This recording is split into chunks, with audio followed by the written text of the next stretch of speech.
very glad to see everybody back here for our regular Thursday or Wednesday event. And really excited to have Kelly Lyons. I was just saying to Kelly, I think she's one of our most stalwart attendees at our seminars each week through last year as well. So I'm really glad to get a chance to hear about Kelly's work and thinking today.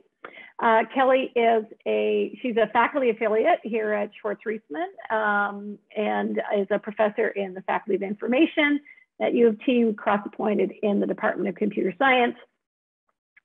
And current research interests include service science, knowledge mobilization, data science, social media, collaborative work, and software engineering, all things we love very much. She previously served as Associate Dean Academic in the Faculty of Information and is now serving as the Dean's Advisor on Pandemic Planning and Response, related to the work she's going to talk to us about today. She's co-authored several papers, served on program committees for conferences, given many keynotes and invited presentations, co-chaired several workshops, one of which I think I got pulled in as well on last year on AI, which is great, and recipient of several highly competitive grants. So in this seminar, Kelly is going to share findings from a current SSHRC Knowledge Synthesis project on the impacts of COVID-19 on the labor market, a sector already rife with disruption through the recent introduction of data science technologies. So that's the thumbnail version, and Kelly will now give you all the detail.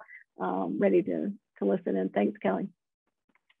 Thank you, Jillian. I'll just share my slides here.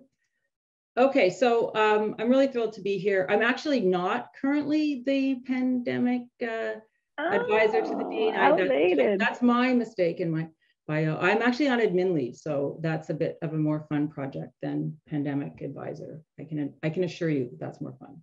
Even better.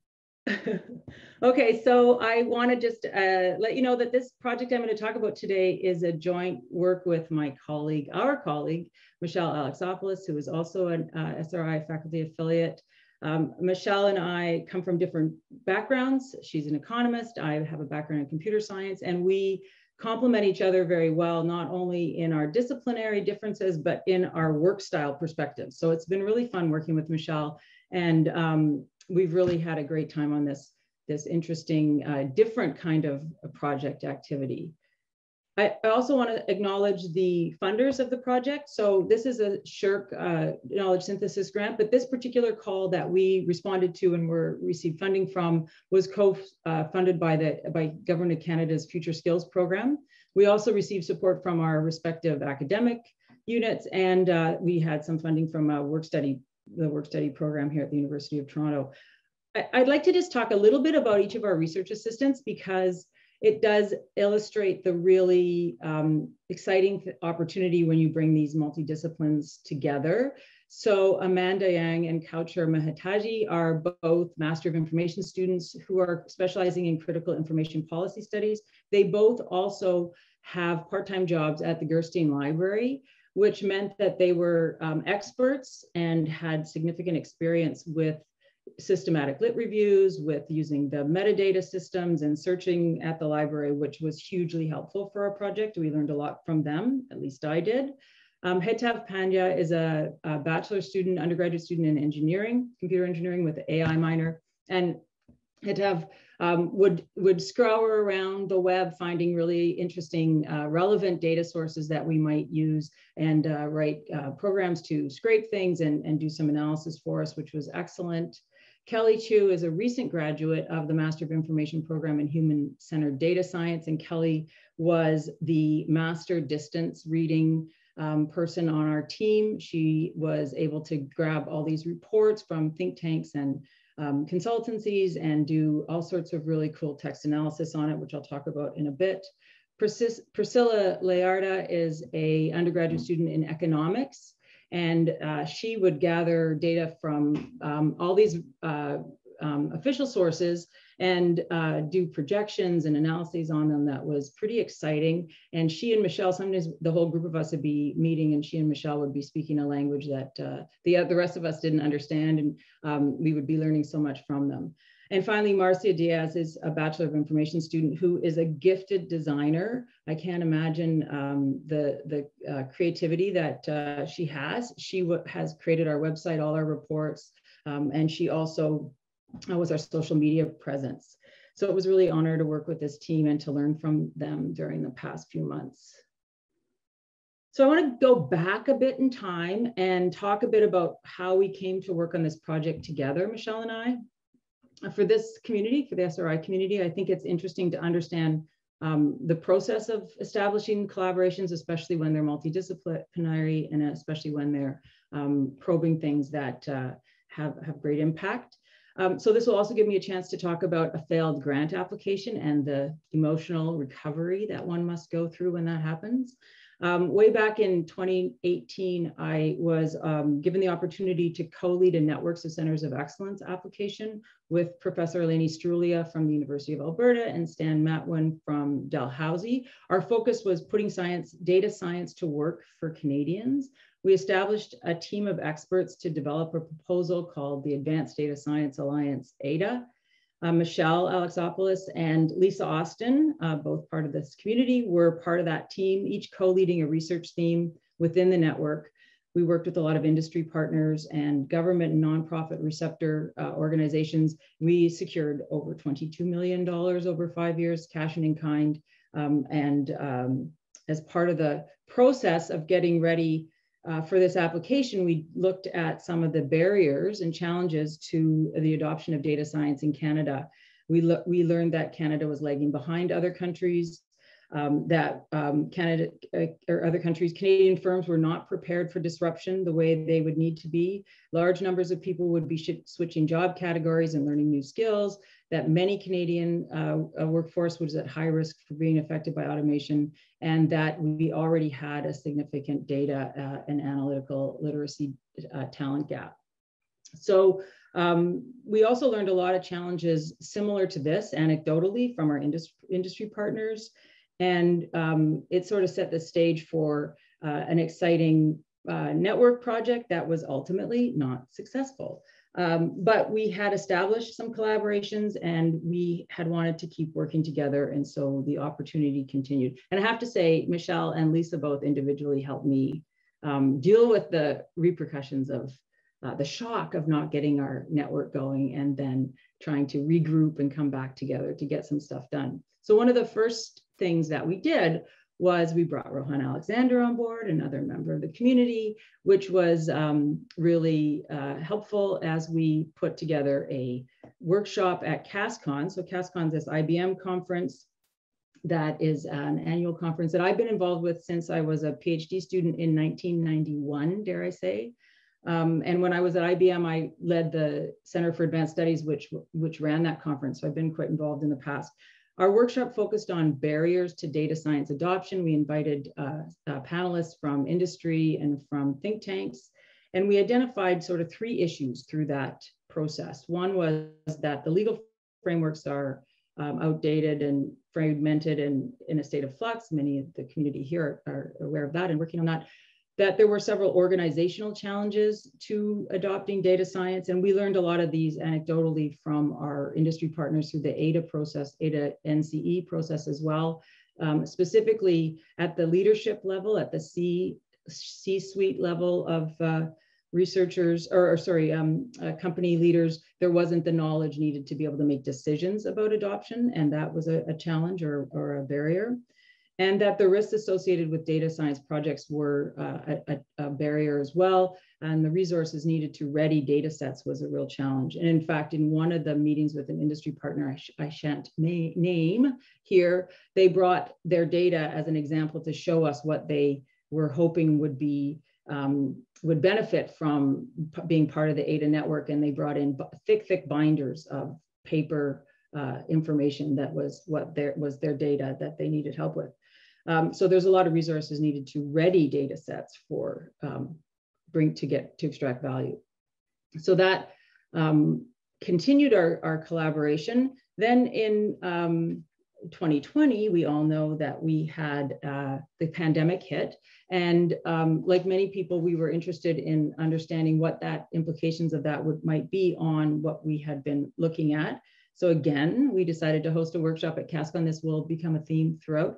And like at this time we had industry again, we had academia this time, but we also had think tanks.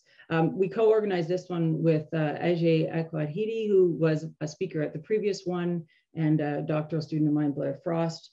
And we, not surprisingly perhaps, learned that COVID had impacted the economy and the adoption rate, and in particular R&D investment had slowed or had lessened, and that many of the pre-COVID adoption challenges remained and in fact had become more acute and more amplified. So at the same time, roughly, that we were preparing that workshop proposal, we learned about the SSHRC Knowledge Synthesis grant opportunity. And it was very much aligned with what we had been looking at starting with the ADA project, through the workshops that we had done, and trying to understand skills and work in the digital economy, the implications of digital technologies for workers in the global landscape.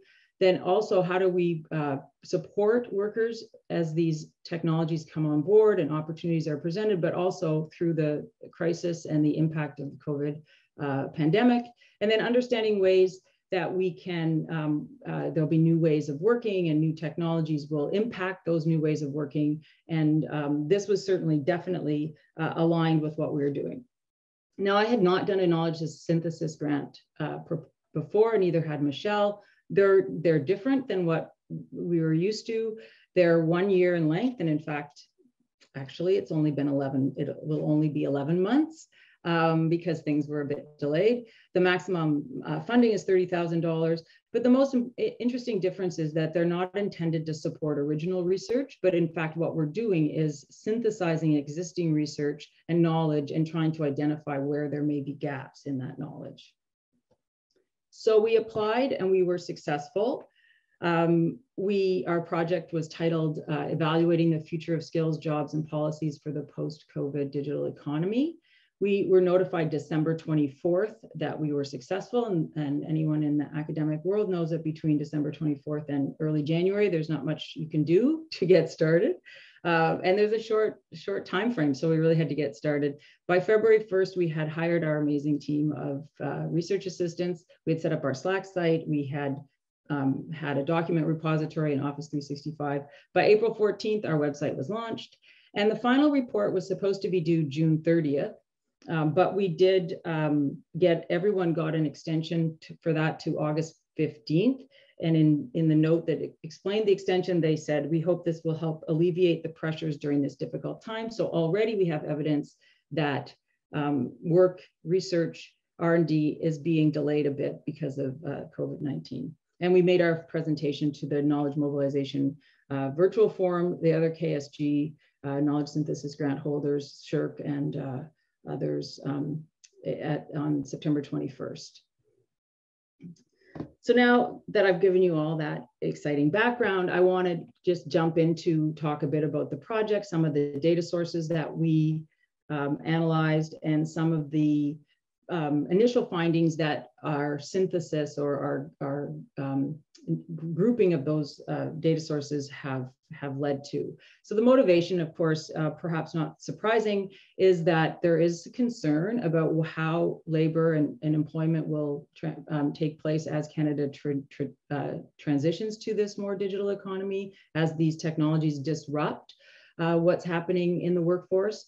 The amount of disruption is difficult to predict in the best of times, but now we have COVID-19 as well. So how do we help understand what's going to happen in the coming years, months, as this technology is introduced and disrupts the way that firms operate and that work is done, but also because we've had this significant crisis that has changed things.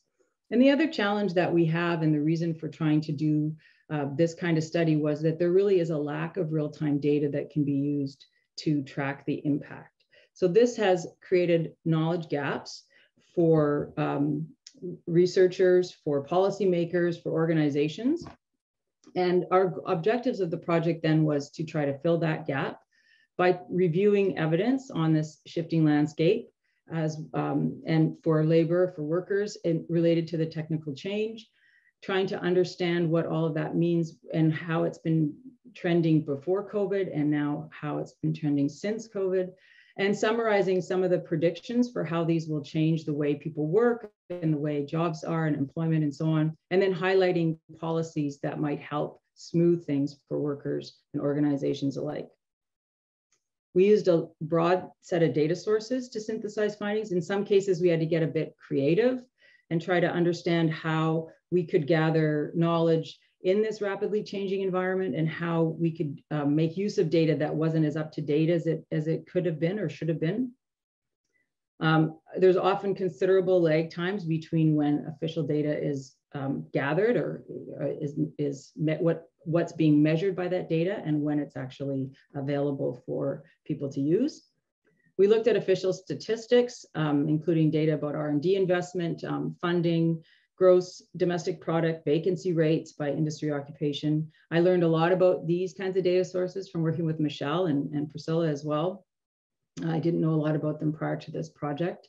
We looked at data on job postings, robot installations, grant application, LinkedIn job title trends, machine learning package downloads and searches. And of course, we gathered more traditional data that you would in a project like this, peer-reviewed and gray literature from newspapers, think tank consultancy reports, that looked at not just the technology trajectories, but also the labor market as well. We grouped our findings into 3 themes for the purposes of the project itself for reporting to SHRC on the results of the project. The first theme related to the trends in innovation and diffusion of AI and data science over time and pre and post COVID. And the second focused on the consequences of that technological change on the labor market, on skills, employment, unemployment, et cetera. And the third identified policy implications that were derived from the literature commonly referenced or discussed in the literature. For the purposes of today, I'll go a bit through the first 2 themes and give some examples of the way the kinds of data that we looked at, the kinds of trends that we observed, and then and the policy implications, which I'm sure is very interesting to a lot of people, are in the report. So on the first theme, trends in innovation, diffusion of AI and data science, we started by identifying 3 phases of innovation. And these are, we called them early stage, late stage, and then commercialization and diffusion. And then to measure the things, identify measurements at each stage, we used an economics tool. This is a benefit, again, working across disciplines. So this is the knowledge production function first proposed by Grillicus. And this one that you see on the right-hand side in blue was augmented by Michelle. It illustrates how research funding and investment are needed for the production of knowledge, because R&D is critical input to that production process, and then knowledge evolves. And that leads to changes in tangible and intangible output, some of which we can observe through patent filings, introduction of new products to market, but we also used bibliometric measures based on publications, which Michelle and others have used in the past to measure changes in knowledge. We then identified data and metrics we might use to measure trends in each of those phases. And these are examples of some of the ones that we use. There's others in the report. For early stage R&D, we gathered information about investment and funding of research. For late stage, we gathered data about patents and publications and measured trends in those. And for the commercialization phase, we looked at job posts, job postings, we looked at LinkedIn job titles, and we looked at topics in the news. There's others in our report. That's what I'm going to talk about here. So breaking it out by each of the stages, the early stage R&D, we'll start with.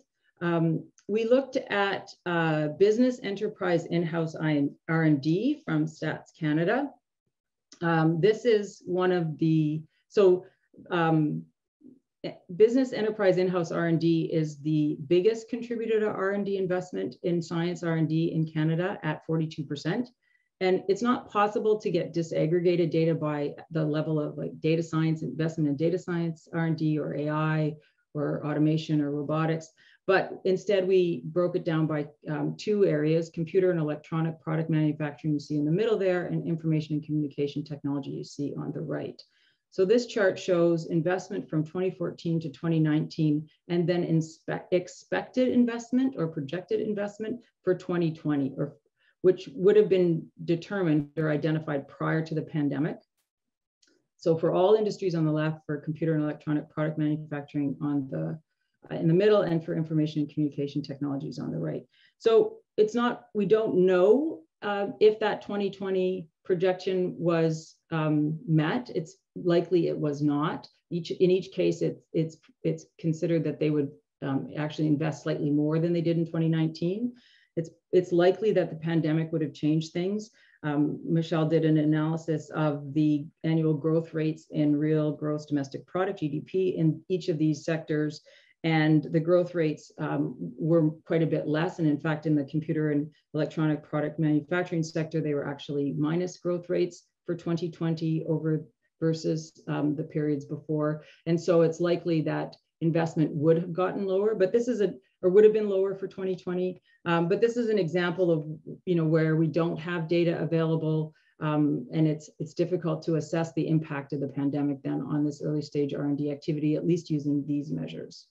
So we also looked at investment by the federal government, the second biggest investor in R&D science in Canada at 19%, in natural sciences and engineering. Again, this is not disaggregated further beyond that. And it shows a big increase starting in 2015, and again, a projected increase for 2020 over 2019. Again, we don't know if that would happen, but we do have some other data we can look at. In this case, we considered this requests for research infrastructure. So this is Compute Canada's annual resource allocation competition from application year 2012 on the bottom x-axis to 2020. And there are two curves. The green one is the request for CPU, and the blue one is the request for GPU resources to support research. And you can see in 2019, there was a change from 2019 to 2020. It indicates the potential disruption in research activity in these areas with the much less applications requested or resources requested. With CPU, it became a bit more flattened, and with the GPUs, in fact, decreased quite a bit. One conclusion is that perhaps there was a lower level of planned R&D activity in the grant period, which would indicate a potential slowing in the pace of Canadian R&D production, at least in the short term. Another measure we looked at were NSERC discovery grants over time. And these are from 3 of the committees: computer science, math and stats, and electrical and computer engineering, which are relevant to these areas. On the right-hand side, we have success rate in any given year for each of those committees. They're pretty steady for those 4 cycles, relatively so. There's a bit of a switch in some of them, but they're relatively steady. You can see we don't have those for the latest grant application year, but you can see that there was a significant drop in numbers of grants awarded in 2020, 2021 over the previous years. And one of the things that is likely the cause for that is that NSERC announced on April 8th, 2020, that they would, to lessen the impact of COVID-19, they would allow all active discovery grants to receive a 1-year extension with funds at their current level.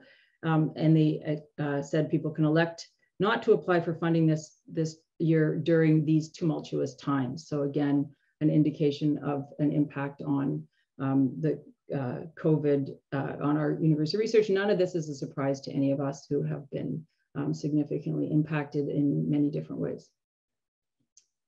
So it's not clear what that impact will be long term, but there is an indication that it's got some impact there. So now if we move to late stage R&D, we looked at patents and publications, among other things. So this is patents from Canada, the Canadian Intellectual Property Office. And again, these are not disaggregated because we can get information about patent filings, but patent are not searchable until they're published, and there's a significant lag in time between filing and publishing dates. And in some cases, that's even quite a bit longer than 18 months. The blue line shows the number of patent filings in the Canadian Intellectual Property Office from January 2019 to March 2021.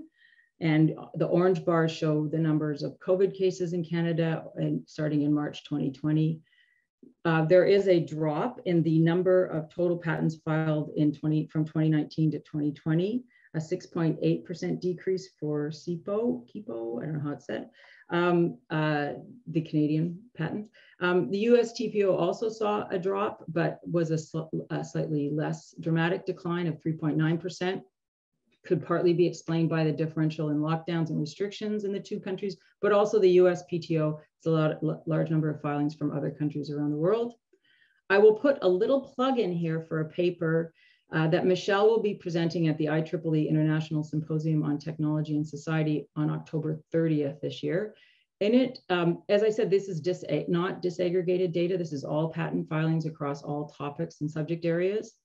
In this paper, Michelle will present. We describe a method that allows us to analyze the number of patent filings disaggregated by AI data science topics. We exploit the fact that there are patterns, regular patterns in the lag time between filing and publishing. We use US PTO data, the United States Patent and Trademark Office data, and find there, again, in this paper, we show that there is a slowdown in growth rate using our estimated method in AI and data science patent filings from 2019 to 2020 compared to previous years. It starts around April and begins to rebound in December. So spoiler alert for that paper, Michelle will be presenting on October 30th. The other measure we used for this late stage R&D is publications. And here we can disaggregate by topic by using the publication databases and searching on keywords. So we search for publications in Engineering Village, the orange line, and Web of Science, the blue dashed line, on AI, data science, robotics topics, and compare the number of publications by year from 2010 to 2020. And we can see there's quite an upwards growth from 2010 to 2019, but then the annual growth rate drops quite a bit in 2020. From the growth rate in 2019 was 22.1%, and it was minus 3.7% in 2020. Another indication there may have been a slowdown, which may not only be due to the pandemic's effect on the researchers producing the papers, but also on the speed of peer review, the delays in knowledge transfer, and postponement, and in the early stages, cancellation of conferences that were taking place. I myself have 2 papers with colleagues that are in revise and resubmit state right now, and we have required and been graciously given extensions during this time. So I know that is a challenge.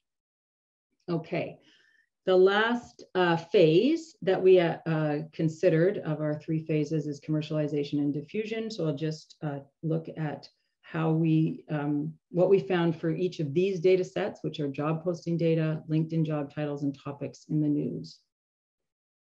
Okay, so the top chart, we considered that if there is a need for workers in these areas, or there are an increase or a more number of people working in these areas, that is an indication of commercialization activity in these areas. So that's why we use this data. The first chart shows monthly data science job postings. This is from the Labor Market Information Council in Canada. The red pink line is for data science related jobs, and the teal blue green line is for all other postings from January 2018 until March 2021. It normalized it at 100 in March 2020 to highlight if there were any disruption to the job market during the pandemic. It appears that for both data science related positions, it appears that the data science related positions were slightly more impacted negatively than the others, but both were impacted and both are showing a bit of a rebound recently. The table at the bottom shows estimated growth rate of the term data science appearing in job titles in LinkedIn. So data was merged on the number of people with the title data scientist in the job title on LinkedIn over time from June 2017 to April 2021. to get an indication of the trajectory of that term globally in US and then in Canada. And in both cases, the top chart and the bottom chart, you can see this dip followed by a bit of a rebound in the growth rates in the term data science in their title there for sure. Okay. Whew, lots of data. The last one for the theme 1, third phase of innovation. The graph on the left, so we considered that if there were newspaper coverage of the topics, that was an indicator that there was activity going on in innovation, in deployment, in creation of technologies in these areas. And the left-hand side shows data science terms in articles in the newspaper, the number of articles on the y-axis and the years on the x-axis. It shows the topics in the Canadian newspapers in orange, the yellow, the US newspapers in yellow, or sorry, the gray newspapers, the US newspapers in gray, and all English language newspapers in yellow over time. You can see that the coverage grew steadily through to 2018, started this slow in 2019 and fell further in 2020. It may be that this decline is that there are fewer innovations and investment opportunities on which to report, or it could be there were more urgent and important topics on which to report. The right-hand chart shows specifically for Canadian newspaper coverage of these terms from January 2020 to May 2021 monthly. And this you can see that there is seeming to be a rebound in the more recent time frame, consistent with what we saw in the job titles, job postings, and the job titles from LinkedIn. Okay, so just to summarize trend 1 or theme 1, what we found is that prior to the pandemic, this commercialization and diffusion of these technologies was growing fairly rapidly in Canada. Evidence suggests that that has slowed somewhat during the pandemic or a fair amount during the pandemic, but there may be this rebound starting that could signal returning back to pre-pandemic levels. But either way, that there is this slowdown, this delay. And so the kinds of labor market predictions that come forward through theme 2 may actually happen later than originally anticipated because of this slight slowdown. Okay, so we now move to the second theme, labor market consequences. And in here, we analyzed a lot of different data sources, including those from Statistics Canada and the Canadian Occupational Projection System, which I did not know about until I worked with Michelle. But I just want to highlight a couple of the text-based activities that we did, both of which I feel we kind of just scratched the surface, and there's lots more that can be done here. And I think there's an opportunity for potentially for collaborations within the community if this would be of interest. So whereas for theme 1, we searched for and analyzed articles that were referring to data science, AI terms and keywords, for theme 2, we combined that with articles that also talk about terms related to labor, workforce, employment skills, and so on. We curated 3 data sets. The first is articles from the databases that are listed there, a corpus of 319 articles that we established through a systematic literature review of these databases. The second is a corpus of 300 reports from 41 consulting firms. 16 of those are Canadian arms of the consulting firms. And then a corpus of 102 reports from 38 Canadian think tanks. So for these 3 data sets, we did a distance reading activity on them, and by we I mean Kelly too.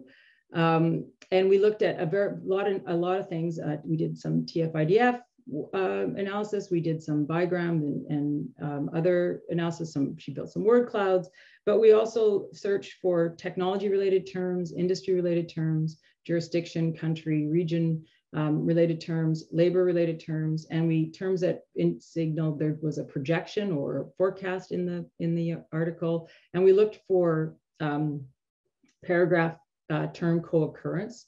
so terms that occur together in the same paragraph. And we did that on all 3 data sets. We also did what is more traditionally the close read, where we reviewed the articles from the systematic lit review, the 319 articles there. And we identified key information about each of the articles. And I'll tell you a bit more about how we did that. So again, you'll see as we go through, we really did just scratch the surface on these. So here's an example of some of the data that we get pulled out of the articles or the reports from using the distance reading method. This only shows a very, very tiny amount of what we did for each of the 3 data sets. The articles, the data that I show here is from the think tank reports, the Canadian think tank reports. So one of the things we did was we looked for the most frequently mentioned technologies across all 3 data sets. And in all 3 cases, the most frequently mentioned ones were AI, automation, and robotics. This is the bar chart on the left for the think tank reports.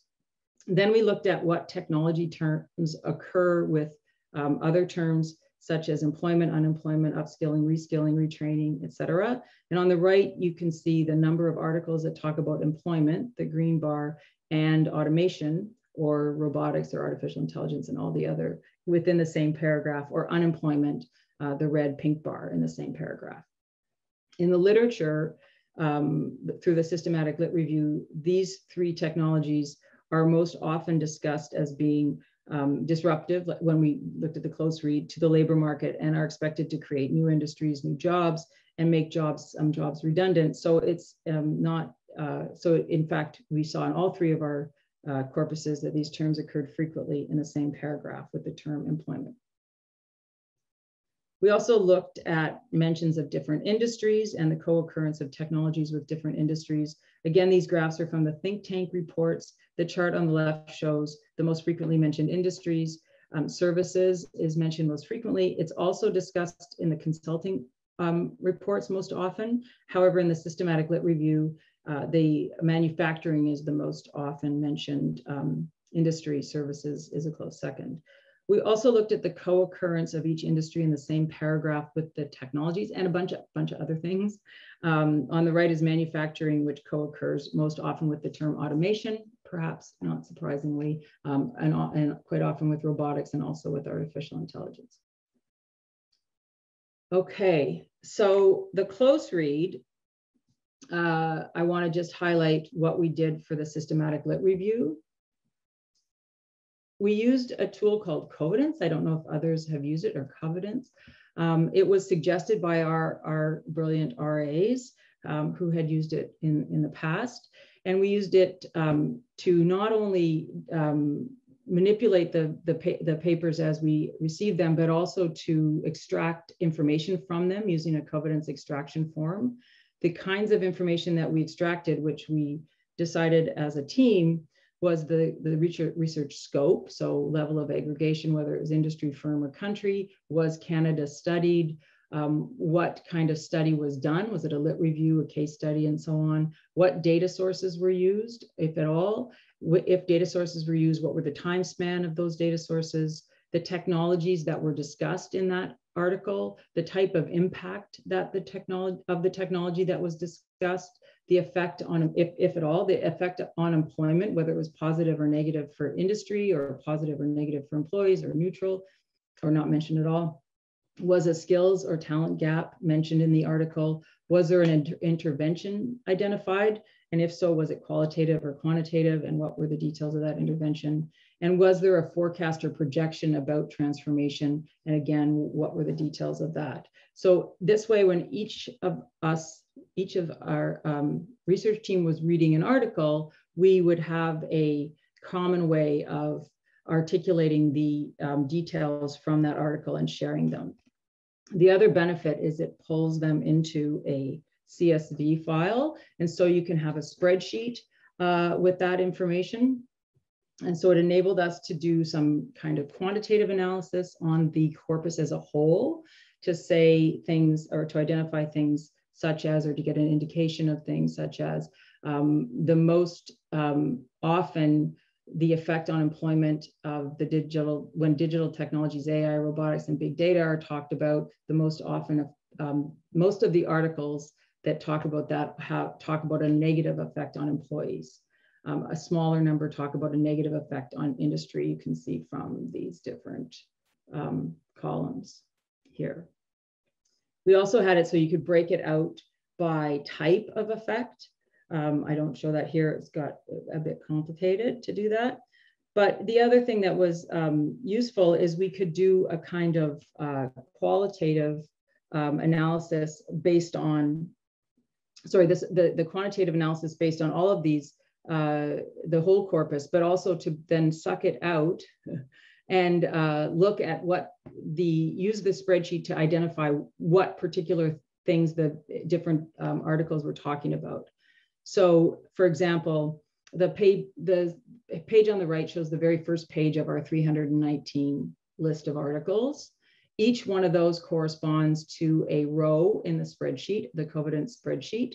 And so if we look at all of the articles that, for example, talk about negative impacts to employees, we can then see which of those articles there are and go directly from that spreadsheet into our corpus and identify by reading even more closely what are those effects. For example, most often described as negative impacts to employees are job losses and increased inequalities, and we can identify the papers that talk about that and so on. So I won't go through all the details here, but this was a way that we were able to not only understand kind of the data as a whole, this corpus of articles, but also to understand and then dig deep into each of one of them. And of course, if in a research project, we would want to be more detailed in analyzing these articles, what kind of, look at all the aspects of it. What kind of study was it? What data did they use? When was the data from? And so on, to assess and compare, especially when there's contradictory type suggestions coming out. So the other thing we did through the close read is we identified a number of key sources that seem to be cited by many of the others that have data sets. Some of them are Canadian, some of them are more international. And there's a lot of variation in the estimated number of jobs that are at risk of replacement or transformation as a result of automation. Most recent studies indicate a range between 10 and 22%, but previously the range was as big as 9 to 42%. In these recent Canadian studies, they did not find a significant disparity in the risk of job loss or transformation due to gender or disability, but they did assess that the risk seems higher for younger workers between 18 and 24 and older workers 15 plus, she says nervously, and for workers in occupations with a higher share of routine tasks, perhaps not surprising, and those with lower levels of educational attainment. So let me close now by just describing some next steps. As you can tell, there's so much richness in that literature and the consultancy and think tank reports, and we've just really, in the scope and time and requirements of the knowledge synthesis grant, we didn't have the chance to go deep into those, but there's a lot of time and opportunity for that now that we have those data sets curated. We also found throughout our work that it was very difficult to find high quality real-time data that could allow us to make the kinds of assessments that were needed about the impact of COVID. And so working together to identify ways to develop and make available some high quality real-time data will be a useful next step as well. And finally, I just want to invite everyone to our next CASCON workshop. I mentioned this might be a theme throughout. That will take place on November 24th between 12:30 and 2, again being organized by myself, Michelle, and Ajay. And in this one, Michelle and I will give a very, very brief overview of the project, but we then have expert panelists. And what's really exciting is Wendy Sukier, Matthias Oshinsky, and Rosalie Wenock all authored reports and papers that were reviewed as part of our project. And so they have done this work in the past. Also, many of you probably know Arvind Gupta, who's a professor here at U of T, but in addition to his academic experience, he also used to run MyTax, and he is currently CEO of an organization called Palette Skills, which is a nonprofit that provides upskilling and training programs for Canadians in growth industries, with careers in growth industries. And Utpal Mangla is a VP at IBM who has led some of IBM's AI product offerings, but has also spoken extensively on, among many other topics, emerging marketplace trends, skills, training, and education. And it's the first time I've organized a panel where every panelist I invited responded positively literally within minutes of the invitation going out. So it's a group of people who are very excited about this. And I'm really looking forward to that workshop. And I just want, it's free to attend, and I'll post the link for registering in the chat later. I want to again thank the sponsors and also our amazing team, and of course, my partner, Michelle. And we have a website, we have a LinkedIn site, and we have a Twitter handle. I'll just share there. Okay. I will stop sharing. All right. Thank you, Kelly. Thank you. All right.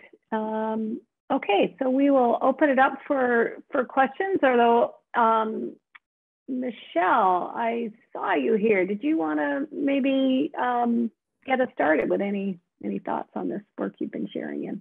Well, I guess questions. I'm not going to question Kelly about it. No. I was just saying, if you would like to follow up on anything. That's fine. I mean, I think the main takeaways here, because I think there was a lot of data that sort of comes in. None of it's perfect at the end of the day. I think when we were kind of asked to do something by sort of the government project in about 5 months, in the middle of things where data is sort of coming in at real time, and again, not optimally the kind of data you want to do, we had to try to build cases sort of by the preponderance of the evidence, since we have lawyers in the group. So we had to come at it on a lot of different ways. Now, I think Kelly went over, I think, the aggregate trends. The other thing I just want to point out is, when we look at this, obviously this is not true for everybody, right? I mean, it would not be shocking to find out, and we did see this in our analysis, that, AI investments in areas related to healthcare actually did pretty well during the pandemic. Investments that were dealing with the large companies that were trying to take retail online did relatively well. I think the question was what was happening with the rest of what was going on and what was going on behind the scenes. So it wasn't just commercialized technology that may not, the existing commercialized technology or the things that were in early adoption phase. That's where I think some of the things have gotten sort of messed up in terms of the technological trends that we're seeing right now.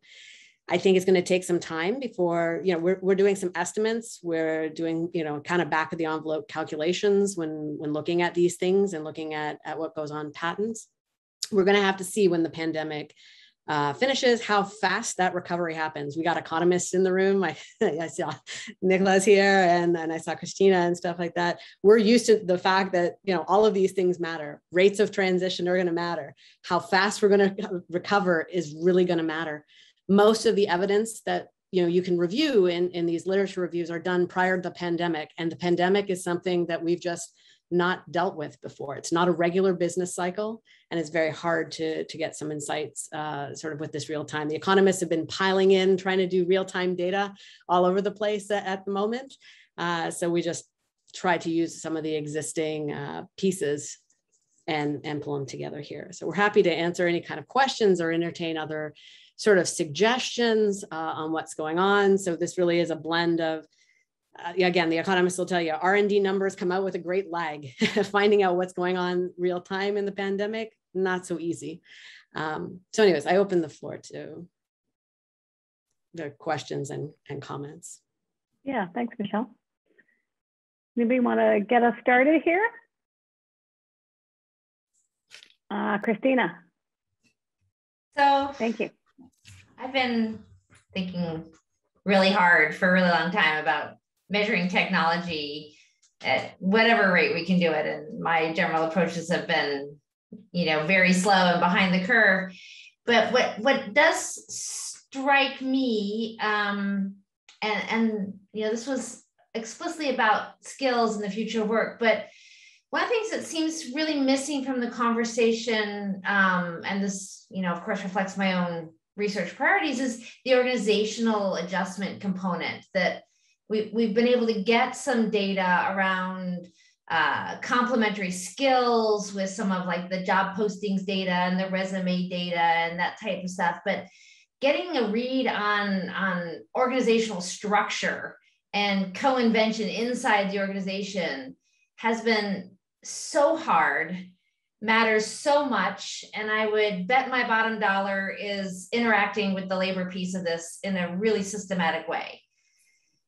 Boy, would I love to crack this nut and in a really clever, cool way. And I didn't know if you'd thought about the organization side of this at all, or how we'd measure that as well.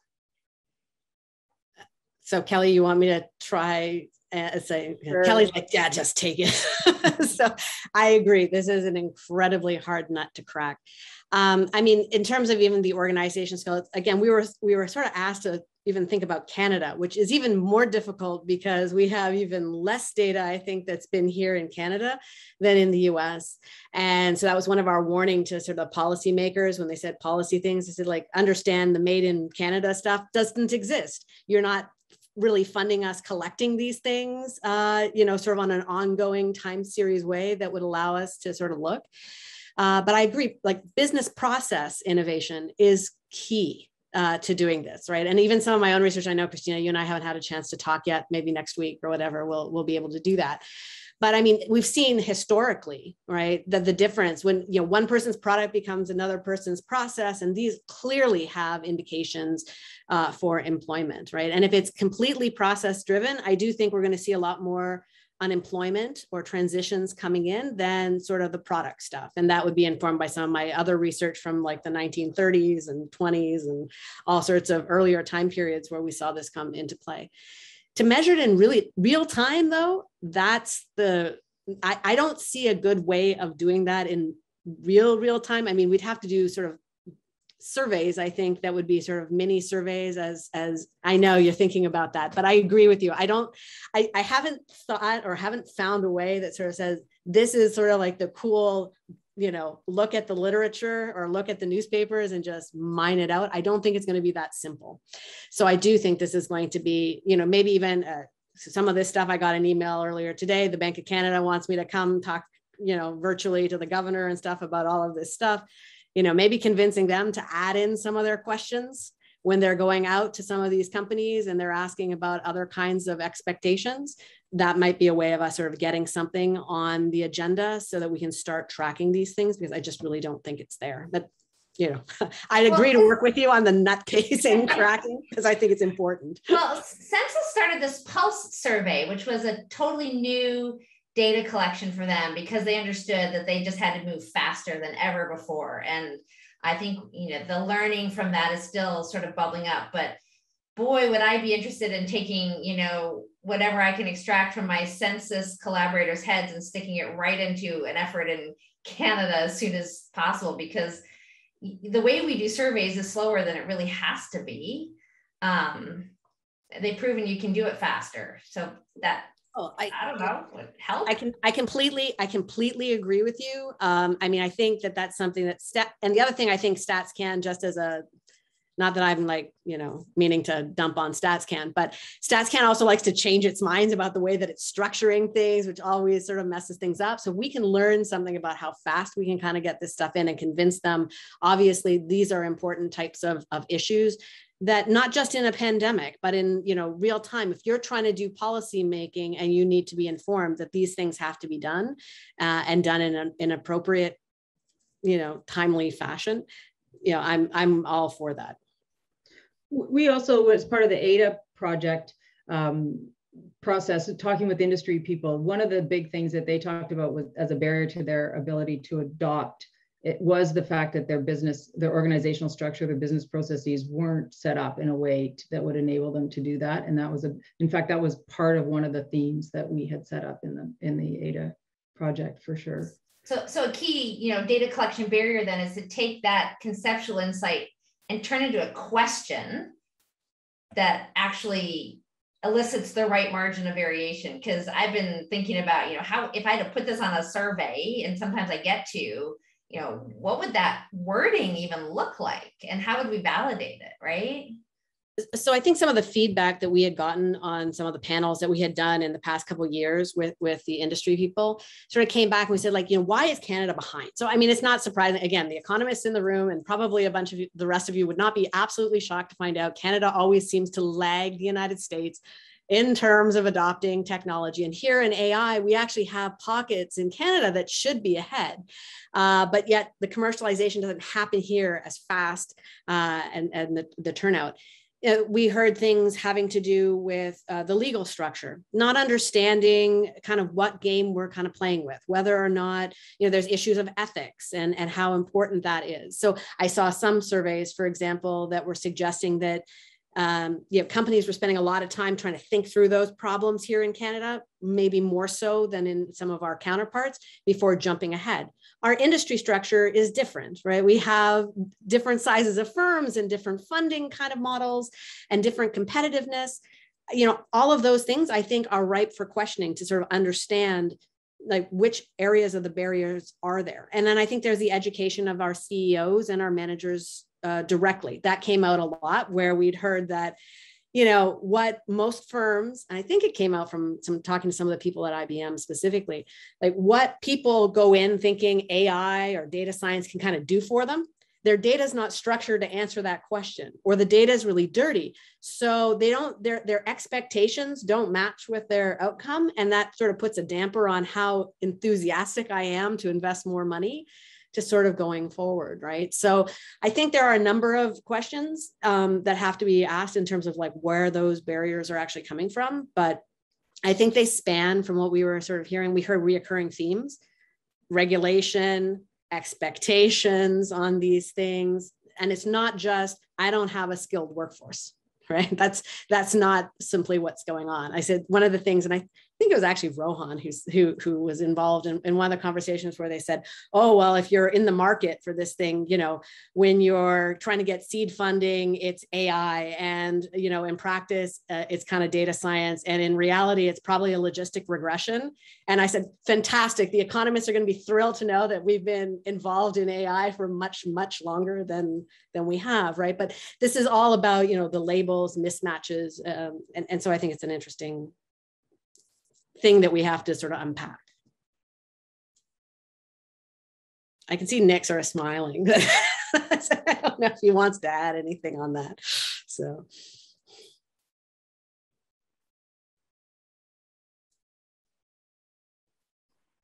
Oh, go ahead, Jillian. Go ahead. Oh, no, go ahead. No, I was just going to say that Michelle said she didn't want to dump on Statistics Canada and things change. But I mean, there's a lot of other organizations trying to make data available that can be used, but it's really painful. And for example, even just the NSERC database, they have a database that you can query and find lots of interesting stuff. But the most recent awards, which were announced in March of this year, aren't available there. So if you want to do that, you can't query the most recent awards. But they're announced, they're physically talked about on their website in a different place. You just can't, they're just not in the portal or the awards database yet. They publish statistics about every, I didn't even know this, but they publish statistics about every grant cycle. I showed some of it, but it's broken down. I showed the success rate and so on. It's broken down by early career. It's broken down by committee. It's broken down by all sorts of really interesting, it's in a PDF. So first of all, it's not very useful, but second, it's named something different every year. So, even if you wanted to try to find each year's version, you have to Google. I mean, Google was the only way I could find it. You can't get to it in an easy way. And each of them has a slightly different name. So there's lots of examples of data that exists that could be used to help us do this, but isn't in a state that we can actually make use of it.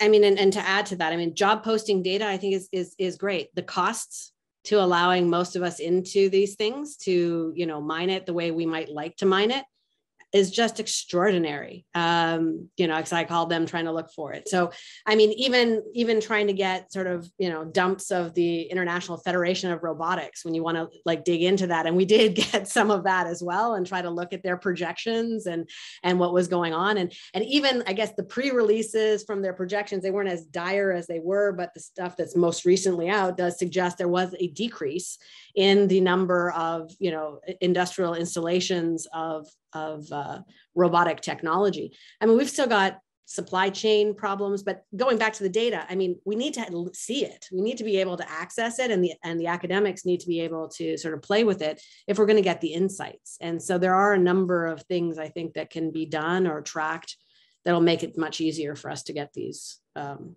pieces of the puzzle in place going forward. Money, time, effort, lots of computing power. So. All those things. Well, so I have a question about, so Kelly, you said that, part of the purpose of this kind of a grant, the knowledge synthesis, is to identify knowledge gaps. And that presumes there's something we're trying to accomplish, right? Like we gotta measure our gap relative to here's what we don't know, and it would be valuable to know that because what we want to do is X. So I guess I have two questions. One is, and maybe I just didn't pull it out as you were going along. Sort of like, where do you see the gaps? I mean, you could say it's in this collection of data, but anyway, where are the gaps? But even more, what does the government think it's going to get from this kind of a study that they're going to use, right? Like what are we trying to accomplish with this kind of a study from their point of view, from saying help us understand what we need to know. I assume so we could fund that. For what purpose? Is you saying what from their perspective? What is it that? Well, I assume if we're identifying knowledge gaps, it's relative to some purpose. Mm-hmm. And so I guess I'm thinking, so how did you frame that? Okay, so that's a great question. One of the things so a lot of the stuff I didn't present is the kind of stuff that I think they're going to use. So we have to do a policy, a brief about, just a policy brief. So we have it's not really, it wasn't called a policy brief. What was it called, Michelle? Evidence brief. Evidence brief. So there is this evidence brief that they're going to take it from us, and they will massage it and work on it. And then that will be a public record kind of thing. Our big report is one that they will link to, but we will keep that for us. The knowledge gaps are relative to answering the questions that we set out to answer. So we set out to answer, what is the trajectory of the adoption and innovation and diffusion of these technologies in Canada, and what is how did COVID impact that? What is the resulting impact of that technological change on the labor markets? And if we had trouble figuring that out, what did we need that we didn't have? What hasn't been done? Where's the work that needs to be done? And I think from specific to this project, we didn't find a lot of stuff on Canada. There were data, especially with respect to the labor market. There were studies that were done internationally and in the US, and then some Canadian researchers who took those studies and applied them in the Canadian context. But I think one of the gaps is that we don't have as good a picture of what's going on in Canada for some of these projections about automation and so on as we could. The other is a knowledge gap that's created because of the lack of real-time data. So even just trying to address this question of when a disruptive event that happens on a certain date happens, how do we measure, or how do we start to assess the impact of that disruptive event when we won't have data from today until 18 months from today or a year from today. So that was another gap. But does that sort of answer the question? I can try to add to that a little bit, because I think the knowledge synthesis. So I I guess to do that, I'm going to say, what does the knowledge synthesis grant tell you what you cannot do? How about I'll start with that. The knowledge synthesis grants tell you, don't go out and get your own, all sorts of your own data. Don't start running regressions. Don't start doing any kind of new research on your own. You're basically doing some sort of glorified type of literature review to try to pull things down to inform the Canadian government, I guess, in some sense, as to what, at this moment in time, what don't they know about a topic that they really think is important. They think that obviously there's going to be potential disruption to the labor market. They are uncertain as to what the state of the research is for the Canadian economy on that.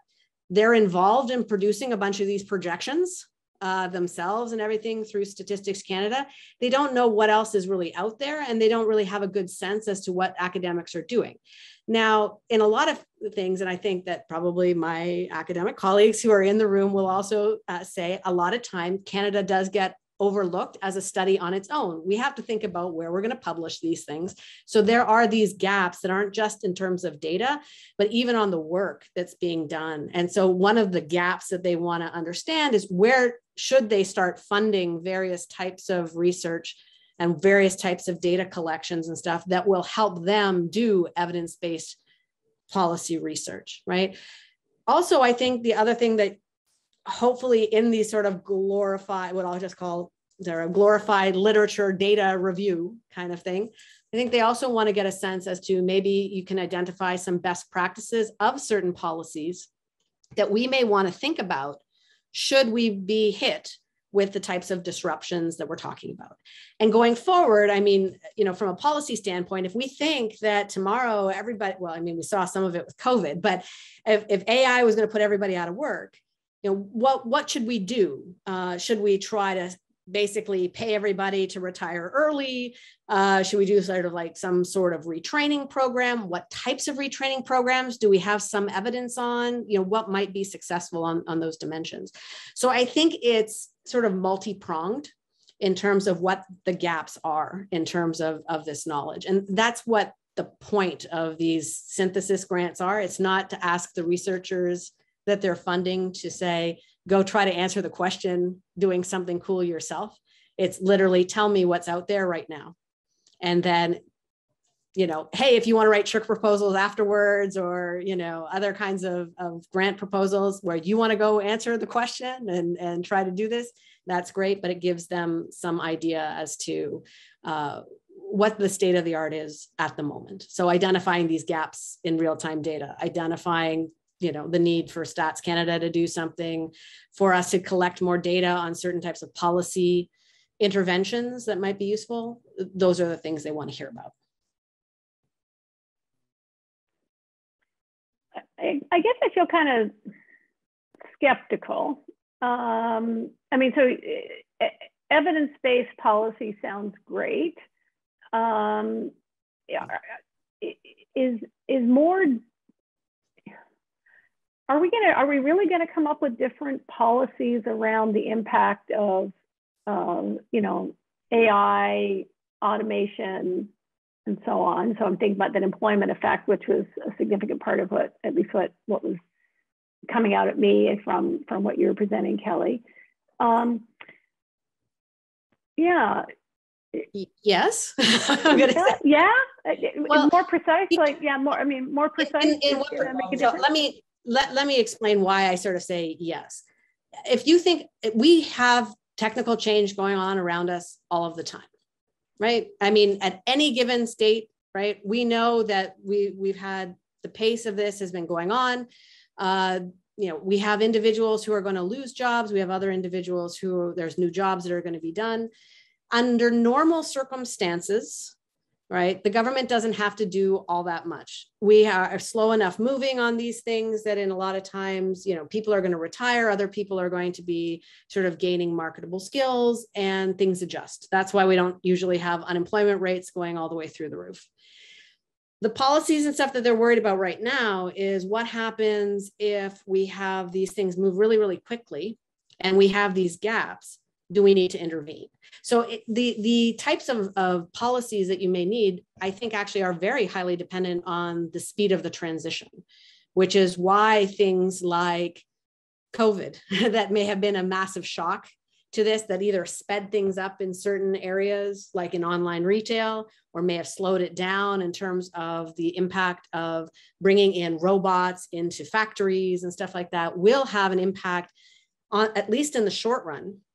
It may catch up later on, but at least in the short run, there will be some turbulence. And from the government's point of view, how do you deal with this? Like, do I want to bring in universal basic income if this is something short, right? That's very costly for them to do. And the other economists in the room will also know, if you looked at debt to GDP numbers, these are very serious issues when you're thinking about installing these things as to where you want to put the money, because we have a finite amount of resources we can kind of spend. And we just spent an awful lot of this, our wiggle room on these things in the pandemic. So they would want to know about these different kinds of policies.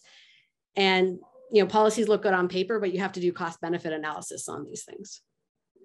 Right? I mean, even now, when we pay people to sit at home, you're seeing trouble in the labor market for people deciding not to return back to work. In the summer months and everything, there was a lot of jobs that were posted and people who weren't coming back to work because they had benefits, and they were saying, well, you know, I don't need to show back up right now. I'm kind of happy, right? I mean, it will, those kinds of cost benefit analyses, whenever you're doing these kinds of policies, do have to be explored.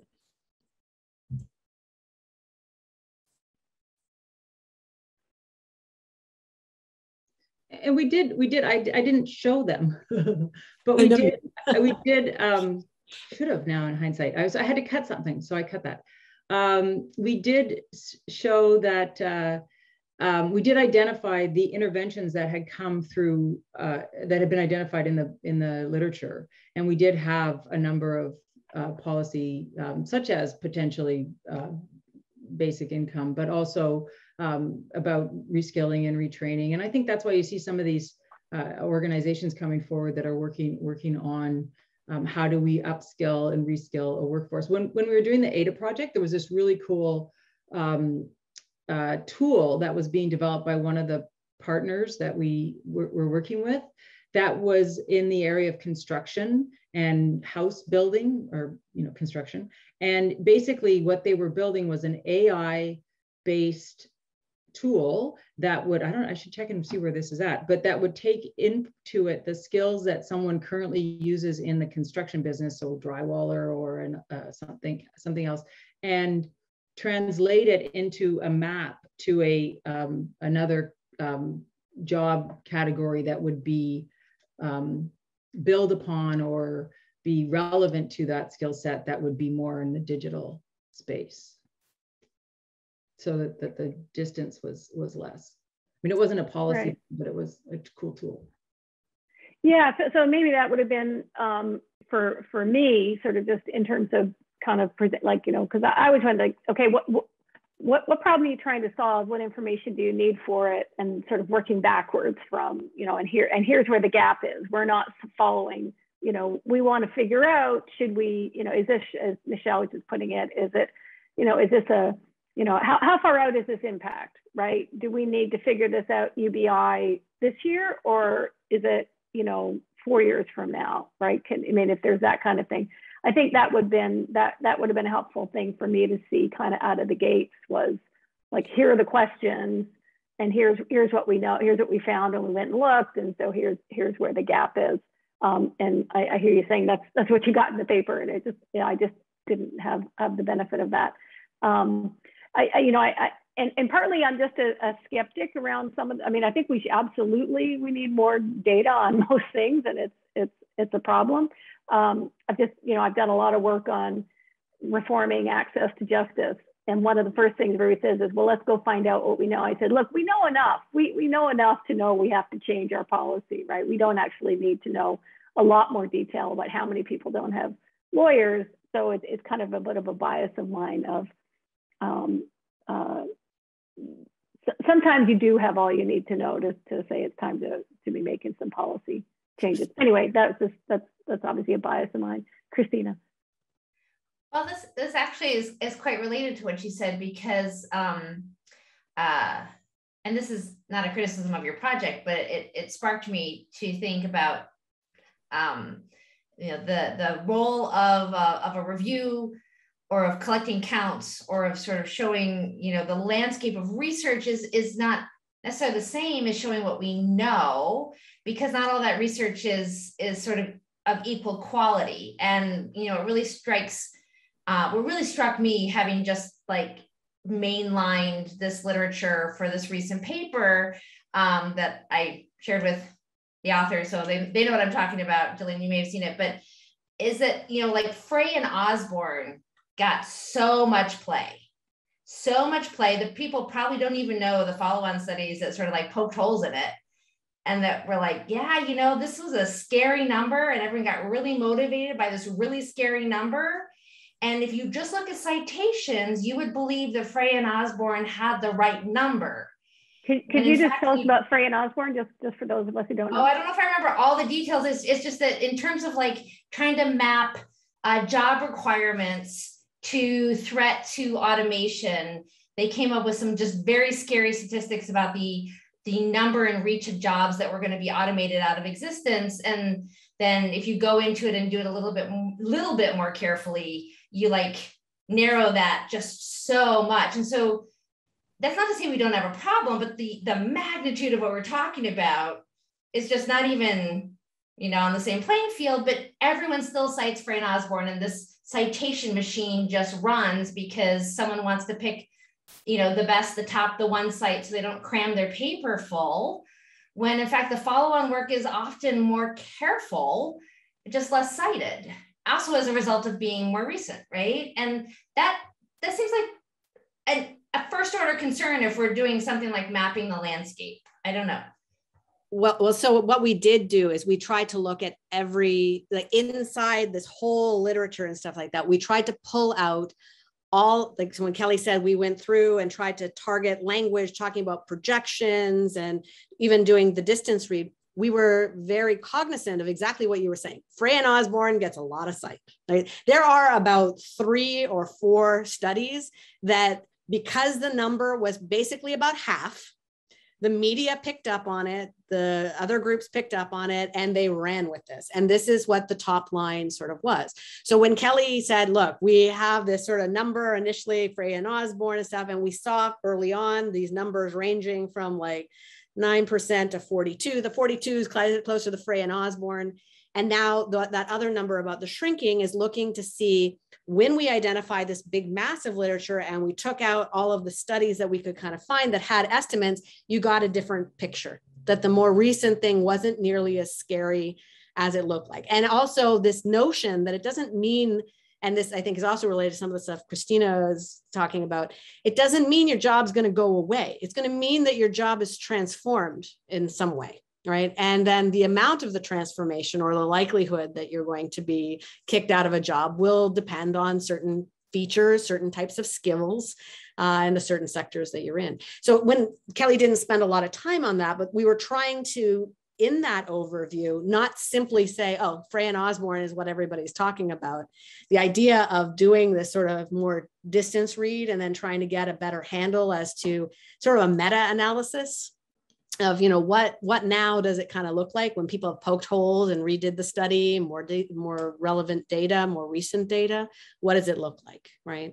And so I think that's, this whole other issue about the data gaps and the speeds of transformation is important, just because even if we know that it's 20% that's coming, the question is, when is it coming? And, do we have to think about how we want to intervene or not, right? So, I agree a little bit with you, Jillian. Yeah, do we know that it's coming? Yes, we know that it's coming. Do we know we have to do something about it? Yeah, we're going to have to do something about it. Now, the question is, how much resources and when do we have to start the intervention? And at what stage? That's where the nuances, actually, we don't actually know enough, I think, in terms of giving proper advice. Because policy that dumps money in the wrong spot is, wasted resources in a pretty big way. And this is going to potentially affect a lot of firms and Canadian competitiveness and the growth rate here in Canada. And everybody who's done compounding knows just small changes in growth rates matter over time fairly significantly for individuals and wages. And do you think we know enough about this other thing that comes across of, you know, Canada not having the same growth rate in data science jobs? I think that was part of your what you found there, Kelly. Do you think do we know enough about that? Or I mean, I know you think about this in lots of different ways, so you've been working on this for a long time. Yeah, no, I don't think we know enough about that. I mean, I don't think we understand. I've had I've had a very long conversation actually with Arvind Gupta once about this, and why is it that Canada, what is it that we're missing here? And one of the things that tends to happen is our small companies have deemed success when they're purchased by big non-Canadian companies. And so how do we, how do we understand? I don't think we have as good a sense on not just what's happening, but more importantly, why it's not as happening as much here. Christina says, I'm worried the Canadians might be more humble and more often calling it. I mean, I think that we have to, when we think about this, and I think going forward too, is it well known that Canada lags the United States and some other countries, not all, in productivity growth? I think that is sort of a known thing that we've been dealing with for a while. I think there has been some work on this, obviously, that's gone on for a long time. It's still, though, surprisingly, I think there's still a lot of debate as to why it actually occurs. I think in terms of going forward, what Kelly was just saying and just adding on to it is, we also are living in a slightly different environment now with some of our firms and where some of the technical changes is coming from. And I think that's going to be really important for understanding what's going to happen to our potentially happening to employment and everything here. There's tax competition. There's competition for people, right? And places where the companies are going to do or decide they want to build. It's not the same as GM and Ford Motor Company doing a plant anymore. A lot of this stuff, data is much more transferable. Computer resources are much more transferable. So, I mean, looking forward, how that's going to change when everything is, I think, changes economies of scale, absolutely. Things being in the cloud is going to change, how hard it is to move things. And so, I think that fundamentally, when we're thinking about these things going forward, there's still a lot of unknowns that we have to be very cognizant of, especially when we're, even the government, in terms of the way that it's thinking about people not being, they're just as movable as they were before. I'm not sure that's true anymore for some of our small firms that are specializing in AI and in data science. And so I think that has to be part of the conversation and part of the pieces that we have to put together to give proper policy advice. And I don't think enough of researchers are actually giving policy advice at the moment, which is a different conversation, I guess we can have, for better or for worse. Yeah, and I think there's and Kelly, you mentioned this as well, the role of, which is something we've done a lot of thinking around Schwartz Reisman regarding the impact of those legal frameworks, regulations, data governance, and so on, that, we're in a very different environment. It's not working very well anywhere around the world right now, I think, but I think we have some special difficulties in Canada around this. So I'd love to see that as a direction to explore as well, to say, look, it's not just, AI companies, it's the capacity for all of our companies, our firms, to be able to aggregate and extract the value from data. And we just hear, governments to be able to do that, companies to be able to do that, nonprofits to be able to do that, the healthcare system to be able to do that. It's just a constant refrain we hear that, there's just all these obstacles to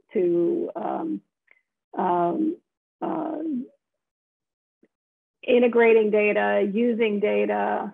I'm just curious about that. Maybe that's something to explore as well in terms of, we don't have the same, are we producing fewer? I didn't see any, did I see data on graduates? I assume we're not actually producing. we're not, I don't think we're producing less people who are generally in STEM, right? But exactly. I just, like, in terms of picking up, the question is sort of like, where are they going? Are they getting matched in certain areas? But going back to your other point though, about regulation, and this is just something I'll try to be a little provocative here. We used to think about different jurisdictions competing on taxes, right? Do I want to locate in A or B because it's like profit maximizing to do that for a bunch of firms? Now, if you have a bunch of regulations that are going to be on privacy, on data regulations and everything like that, there will be large firms that may decide that if I want to do certain types of research, I can't do it in Canada. If the Canada stops me, I'll move to the US. If the US is going to stop me, I'll move to some other jurisdiction where they're not going to impose the same restrictions or the same penalties about breaches of privacy and everything like that. So it's a much more complicated problem when we sort of look about these things, and even about a made-at-home solution. These will interact, and individual companies and everything will look around and see what's going on. We think about what happened with the data privacy rules in Europe. There were large stores of data that said, well, we're just not going to go through Europe anymore because it's going to prevent us from doing various things. So we'll make sure that some of our data centers aren't located where this is going to be a problem for us. And we'll continue our research. We're just going to be mobile in terms of where we're going to do that, right? And so this is going to be a dynamic problem. These rules are not innocuous, and they're not something that simply because Canadians are comfortable with it doesn't mean it's not going to happen someplace else, or that it's not even going to affect their job opportunities and which firms and everything are going to locate here. Right. Great. Well, these are terrific questions to be exploring. As I say, very closely connected to lots and lots of things we've been thinking about at Schwartz Reisman. So thank you, Kelly and Michelle, for your paper, your presentation, and your contributions to knowledge here. Really appreciate that. And thank you, everybody, for joining us. Next week, we have Nico Lasatera joining us for the session on social support for markets and just prices. And that's 3 o'clock next Wednesday. So I really look forward to seeing you all again next week. Thanks.